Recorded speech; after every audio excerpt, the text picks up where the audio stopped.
মোমোর জনপ্রিয়তা যেন দিন দিন বেড়েই চলেছে এবং মিট বক্স পছন্দ করে না এমন কোনো ফাস্টফুড লাভার আমার মনে হয় না নাই। আর এই দুইটা খাবারই যদি অল্প মূল্যে পাওয়া যেত তাহলে কিন্তু মন্দ হতো না।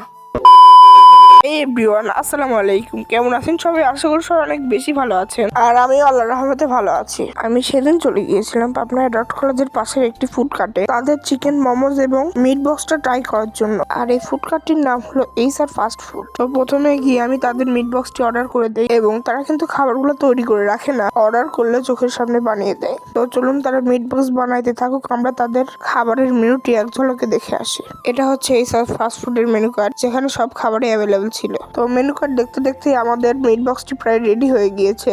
এটা হচ্ছে মিনি চিকেন মিট বক্স এবং চলুন এটা খেয়ে আপনাদের সাথে রিভিউটা শেয়ার করা যাক। প্রথমেই বলি, এটার প্রাইস ছিল 80 টাকা। সেই হিসাবে কোয়ান্টিটি আমার কাছে ঠিকই মনে হয়েছে আর টেস্টও মোটামুটি ভালো লাগতেছিল, কারণ সস এবং মেয়োনিজ ভালো পরিমাণে ব্যবহার করা হয়েছে। আর মিট বক্সের যে বিষয়টা ভালো লাগেনি সেটা হচ্ছে এই মিট বক্সের যে আলুটা ব্যবহার করা হয়েছিল, এটা ঠিক হচ্ছে আমরা সিঙ্গারা খাই না, ওই সিঙ্গারার আলুর সাইজ করে কাটা হয়েছিল, তাই আলুটা ভালো মতোই মুখে পড়তেছিল এবং স্ট্রং একটা ফ্লেভার দিচ্ছিল। তবে টেস্টটা কিন্তু প্রাইস অনুসারে যথেষ্ট ভালো ছিল, তাই অবশ্যই আপনারা ট্রাই করতে পারেন। এবার চলুন চিকেন মোমোর কাছে চলে যাই। এখানে আমার মনে হয় মোমোটাই বেশি চলে আর এখন মূলত মোমোগুলোকে সিদ্ধ করা হচ্ছে।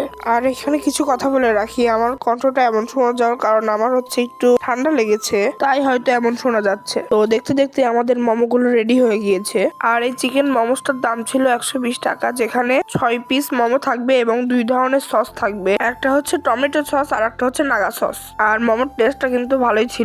মোমোর ভিতরে আমার মনে হয় পর্যাপ্ত চিকেনের পুর ব্যবহার করা হয়েছিল এবং মোমোর সাথে যে 2টি সস দেওয়া হয়েছিল ওই 2টা সস দিয়ে খেতে কিন্তু ভালোই লাগতেছিল। তবে এর মধ্যে কিন্তু একটা নাগা সস ছিল, তাই যারা বেশি ঝাল খেতে পারেন না তাদের এই নাগা সসটা না খাওয়াই ভালো। আর এই মোমোটা কিন্তু সব দিক দিয়েই ভালো ছিল, তাই আপনারাও ট্রাই করতে পারেন। এবার চলুন এই স্যার ফাস্ট ফুড নামক ফুড কার্টের লোকেশনটি ক্লিয়ার করে দেই। আপনার অ্যাডট কলেজের মেইন গেটে ডান পাশে অবস্থিত এই স্যার ফাস্ট ফুড নামক এই ফুড কার্টটি। তো আপনারাও চাইলে ভিজিট করে আসতে পারেন এই ফুড কার্টটি। আর আজকের ভিডিওটি ছিল এই পর্যন্তই। ভিডিওর শেষে এসে একটু স্বপন মামার ঝালমুড়ি খেয়ে নিলাম, যেটার টেস্ট মোটামুটি ভালোই ছিল। আর এখানে কিন্তু চিকেন মুড়িও পাওয়া যায়। এবং একটি কথা, আমার ভিডিওগুলো ভালো না লাগলে অবশ্যই এড়িয়ে চলতে পারেন। আর আমার ভিডিওগুলো যদি ভালো লাগে তাহলে অবশ্যই পেজটা ফলো দিয়ে রাখতে পারেন। সবাই ভালো থাকবেন, সুস্থ থাকবেন, আমার জন্য বেশি বেশি দোয়া করবেন। আল্লাহ হাফেজ, দেখা হচ্ছে আবার পরবর্তী ভিডিওতে।